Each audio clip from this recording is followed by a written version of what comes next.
E já falando um pouco de você, como você começou, né, nessa área de investimento, é uma mistura, né, negócios, investimento, entretenimento. Você conseguiu mudar realmente o jeito que os jovens vê negócios. Porque antigamente, na minha época, negócio era uma coisa meio chata, né? Tipo, você falava negócio, parecia que, meu, coisa engravatada, né? Muito formal. Bigode, né? E tal, aquela coisa chata, você trabalhar muito ali, às vezes não ser reconhecido.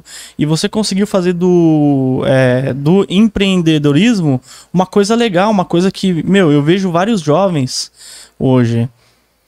Pois é, cara, acho que eu tive muitos privilégios na vida, né? E todos eles, graças àquela mulher que tá ali, que nunca diminuiu da sua própria integridade, da sua essência, para deixar de me dar as coisas que eu queria, que eu precisava. Então, fui muito bem educado. Sempre tive comida na minha mesa, sempre tive um ecossistema muito próspero para poder adquirir conhecimentos que muitas vezes iam até além do que o senso comum ditava que eram mais importantes para nossa vida, né? Inclusive mesmo coisas que a minha própria mãe acreditava que eram pertinentes para serem aprendidas e que muitas vezes para nossa vida real não são tanto. E o que aconteceu? Eu era novo, comecei a me interessar por YouTube, que eu gostava muito de música.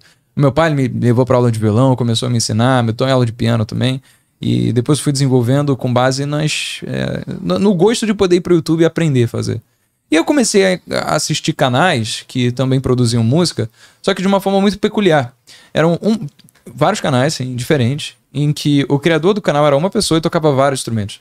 E aí colocava lá um cara tocando violão, outro tocando piano, só que era a mesma pessoa tocando vários instrumentos em momentos diferentes, ele juntava tudo. Eu falei, pô, que irado isso daqui, vou fazer também. E aí quando eu era novo, lá tinha 12 anos de idade, eu comecei a fazer isso muito com os amigos, sabe? Pra gravar com os amigos meus da escola. Como hobby, aprendi a editar vídeo, a fazer tratamento de áudio, a cortar. E comecei a viver esse ecossistema do YouTube, mesmo que não levando como um compromisso, porque para mim compromisso naquele momento era com a escola. Mas ainda assim tendo esse hobby que eu gostava de subir para colocar esses vídeos de música, de cover das músicas autorais que tinha com os meus amigos também. E aí com 13 anos meu pai faleceu, acabou me deixando uma quantidade de dinheiro que não era muito, 5 dígitos de patrimônio, mas ainda assim, mais do que uma criança de 13 anos de idade jamais deveria entrar em contato, ainda mais se diz respeito às circunstâncias com que tive acesso a esse dinheiro. Mas isso fez com que eu começasse a pensar como que eu teria maior responsabilidade por ele. Porque, bem ou mal, é dinheiro que eu não teria acesso caso isso não tivesse acontecido, essa tragédia. Então eu queria poder gastá-lo da melhor forma possível. A minha intenção sempre foi como é que eu vou gastar esse dinheiro da melhor forma. Então, dos 13 anos em diante, até eu chegar nos 18 e de fato ter acesso a essa quantidade, o que eu pensava era, tá, beleza, eu quero fazer medicina, provavelmente faz sentido com que eu use esse dinheiro para comprar os equipamentos de uma clínica, de um consultório médico aqui que eu vou precisar. Então pagar o aluguel da loja por um tempo, até aquilo ali rentabilizar e eu poder tocar com o meu próprio dinheiro. Porque eu achava que no âmbito profissional era uma coisa que meu pai ficaria orgulhoso em me ver gastando esse dinheiro. Só que eu fiquei em medicina 6 meses. Depois que eu fiquei 6 meses, eu não conseguia mais aguentar, porque eu tinha uma matéria chamada especificamente Saúde da Família, em que tinham aulas que eram práticas, só que no sentido onde a gente unia em grupo, tinha um assistente da saúde para nos acompanhar até subir comunidade carente lá no Rio de Janeiro. Aí teve uma vez que eu subi a comunidade Quintino, e o que aconteceu foi que eu acabei me deparando com a realidade de pessoas que estavam com muita necessidade de atendimento médico, não tinha nem condição de descer do morro para conseguir atendimento no SUS ali. E assim, eu comecei a ver muita miséria. Por exemplo, senhor de 80 anos de idade que tinha Alzheimer, tinha sido mal diagnosticado com um tumor, dizendo que era benigno, acabou que a parada era maligna. O cara não conseguia nem dizer o próprio nome, tava na beira da morte sem ninguém pra cuidar. Isso foi foda. Tive uma menina de 14 anos de idade que tava grávida, recebeu a gente fumando. A assistente de saúde que tava com a gente, ela acabou falando, pô, mas você não quer que seu filho ele tenha tempo com você não quer poder ensinar pra ele as coisas? Mano, ela encarou basicamente como se fosse uma mãe chata querendo ditar pra ela o que fazer e não fazer, entendeu? E aí eu olhei pra trás quando a gente foi assim, ela voltou a fumar como se nada tivesse acontecido. E, uma senhora também, deitada na cama, mal respirando, sem equipamento pra conseguir. Enfim, foi muita coisa que eu acabei presenciando ali. Eu trazia essa energia negativa pra dentro de casa, eu ficava me sentindo mal, tratava minha mãe mal, tratava minha irmã mal, porque aquela coisa te carrega, sabe? Aquilo te consome, te corrói. Ao longo do tempo eu falei, cara, eu não quero isso pra mim. Porque eu tô aqui há 6 meses. Imagina ficar aqui 6 anos vivendo isso. Fora os outros 5 depois da residência. Eu não estou disposto a viver isso aqui. Passei a admirar muito o médico por isso. Porque são pessoas, cara, que conseguem conviver com isso, genuinamente com vontade de ajudar, e ainda tem capacidade, inteligência emocional de conseguir chegar em casa e dar um abraço no filho, botar a filha pra dormir, contar história, sabe? E dar um beijo na esposa. Eu falei, cara, como é que eu vou conseguir fazer isso, mano? Se eu tô chegando em casa desse jeito. Aí eu larguei. E aí depois aquele pensamento de, como é que eu vou gastar aquele dinheiro, que até então estava muito claro, deixou de existir. Porque não tinha mais consultório médico, não tinha mais clínica, né? Como é que eu ia gastar esse dinheiro agora? Deixei em stand-by, fui fazer engenharia. Mas eu comecei a pensar, cara, se esse dinheiro não tá na poupança, eu já tinha ouvido em alguns lugares, né, por informações paralelas que existiam outras possibilidades de você investir seu dinheiro que não a poupança, talvez eu devesse procurar como investir melhor aquele dinheiro. E aí eu fui no YouTube, que foi o melhor professor que eu tive na vida, e procurei lá como começar a investir. E aí eu comecei a assistir os vídeos do Thiago, comecei a assistir os vídeos da Arcuri, do Perini, do Pit Money, do Fábio Holder, todas as pessoas que hoje têm um grande privilégio de chamarem não só de mentores, mas até grandes amigos, alguns deles. E isso fez com que eu começasse a entrar e desbravar esse mundo até então completamente desconhecido, chamado de educação financeira.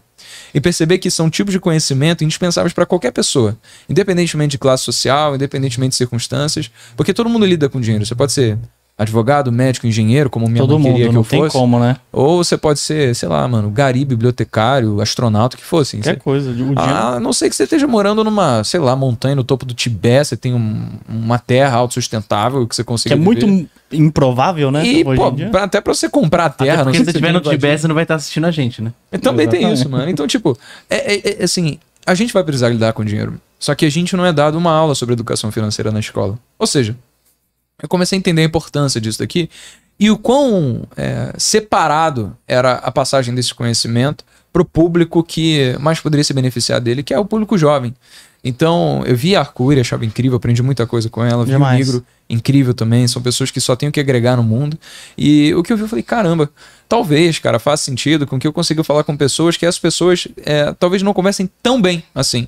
Não pela incapacidade delas, muito pelo contrário, são pessoas absolutamente competentes, mas meramente por questão de identificação. Eu falei, cara, eu acho que não tem ninguém que fala que nem moleque, sabe? Que fala que nem essa cara de jovem aqui, falando gira, fazendo piada pra passar esse assunto. Então, é o mesmo conteúdo, só que passado de uma forma um pouquinho diferente, que eu sempre acreditei que pudesse chegar para várias pessoas.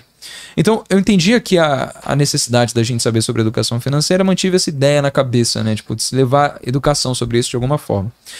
Em paralelo, cara, eu entrei na UFRJ, que é a Universidade Federal lá do Rio de Janeiro, uma faculdade muito prestigiada. Você entrou pra medicina mesmo? Eu entrei pra medicina na Souza Marques, que é uma faculdade particular, tá? Sim. A minha mãe não tinha condição de pagar, ela pagou uma parte, o meu tio, que é o irmão dela, passou num concurso para se tornar... uma pessoa muito bem paga, uma das profissões mais bem pagas do Brasil. Sim. E ele falou, Cristine, pode deixar que se o Breno não conseguir de novo passar para uma pública, porque na primeira vez que eu tava na escola, eu só fiz prova para pública, não fiz nem particular, porque minha mãe não conseguia pagar por ela, muito caro, né? E aí ele falou, Cristine, pode deixar que caso ele passe para uma particular, eu ajudo você a pagar. Olha que legal seu tio. Muito, né, cara? E aí, bom, eu tive ele me deu o privilégio, de novo, né? Minha vida foi uma série de sortes e privilégios de poder viver esses 6 meses na faculdade e descobrir, cara, imagina se eu tivesse ficado 3, 4 anos fazendo vestibular para entrar para pública e depois descobrisse isso daí. Que não gostaria. Pois é, então pude perder só um ano, teoricamente, estudando a mais para conseguir entrar. E depois de 6 meses eu saí, ele já tinha investido uma quantidade de dinheiro, eu fiquei absolutamente tenebroso em falar para ele que eu ia desistir desse negócio. Mas ele levou, cara, tudo tranquilo, eu desisti da minha faculdade de engenharia também, bola pra frente, a gente consegue tocar isso daí, agora você vai achar uma que seja bom pra você. Fui fazer engenharia e lá, cara, foi quando tudo mudou. Porque eu tive a possibilidade de entrar em contato com uma iniciativa chamada de Empresa Júnior na UFRJ. Você já ouviu falar em Empresa Júnior? Eu ouvi falar do rapaz que esteve aqui, o CEO da Jovens. Como que é o nome dele? O CEO da Jovens? O CEO, não é o CEO da Jovens, o que veio com o que veio com o Kraus. Pois, eu não sei. Pra mim o CEO da Jovens era eu, mas... Não, ele, não é o CEO, como que é? Desculpa, não é o CEO. O Pedro, o da Kraus. Ele era da Kraus. Certo. Ele era o CEO da Kraus. Da Kraus, tá certo. Agora ele é o Head Content lá na Jovens, é que a gente fez uma fusão, né? Então, você estava bem nessa época aí de fazer a fusão, mas ele tá na Kraus mesmo, ele mesmo. Isso, exatamente. Agora ele falou mudou, pra mim. Então, aí o que ele tinha falado? Não, ele só falou que te conheceu lá e tal, que foi uma iniciativa muito legal, né? Exatamente, É incrível, porque a empresa júnior é um contexto de empresa, ou seja, você vive numa empresa mesmo, com processos, com time de marketing, com gestão de pessoas, com financeiro, com comercial, com vendas, com... Pô, é realmente o ecossistema empreendedor. E você tem a realidade de trabalhar em uma empresa, obviamente não remunerado, mas vendendo projetos para clientes reais que pagam com dinheiro real. E você vive a experiência do que é você tocar uma empresa. Porque, pô, você é mais um monte de moleque, só tem aluno ali gerindo o negócio. O professor não bota dedo em projeto. Nada. Né? Nada. É 100% aluno. Ou seja, você tem muita responsabilidade e você aprende pra caramba. Então, poder viver nesse ecossistema de empresa júnior, no caso do FRJ, que eu tive parte foi Fluxo Consultoria, que é a maior do Brasil. Isso deu a possibilidade que eu entendesse desde cedo como é que uma empresa funcionava. E, principalmente, o motivo pelo qual entender como a empresa funciona é bom é que você sabe o que fazer com a sua empresa. E quando você sabe o que fazer com a sua empresa, você sabe, cara, por que eu não posso criar a minha? Por que eu não posso fazer isso aqui que eu já sei como é que funciona, eu sei que as pessoas têm que fazer, eu já tô fazendo aqui bem, agora eu posso fazer a minha também. E eu aprendi muito sobre negócios, muito sobre processos, aprendi muito sobre como gerir pessoas, como liderar, sobre como falar, né? Eu, cara, sempre fui uma pessoa muito tímida na minha vida. Dificuldade de falar com as pessoas, sabe, de fazer amigos. Sempre fui um nerdzão que nunca tive nenhum arrependimento sobre ter estudado demais, sabe? Sempre quis estudar bastante. E, porque até então, né, com o discurso da minha mãe e do meu pai, a única coisa que importava na vida era passar uma boa faculdade, nada mais. Então, pra mim, o foco era esse. Ou seja, quando eu entrei na empresa júnior, eu tive que sair completamente na zona de conforto, porque, pô, tinha da capacitação para as pessoas novas que estavam entrando, eu precisava gerir equipes de novos projetos, porque eu já estava há mais tempo, então as pessoas que estavam entrando precisavam de gerentes, né, experientes para conseguir tocar esses projetos. Isso me deu muita horizontalidade. Poder entrar em contato com conhecimentos que, no caminho padrão, são absolutamente dispensáveis, porque você fala, vai empreender, o que a pessoa vai te falar? Pô, tá problema, tá desempregado, né? Pô, meus pesos, meu irmão. Porque abrir negócio aqui é quando você tá ferrado, pô. Quando você perdeu o emprego, aí a pessoa fala, vou abrir negócio. O pior momento para você abrir uma empresa é quando você perdeu o emprego, porque tu não tem reserva, tu vai abrir uma empresa para sacar todos os frutos que ela gerar, a empresa vai capengar, você vai falir, é por isso que empreender no Brasil dá errado.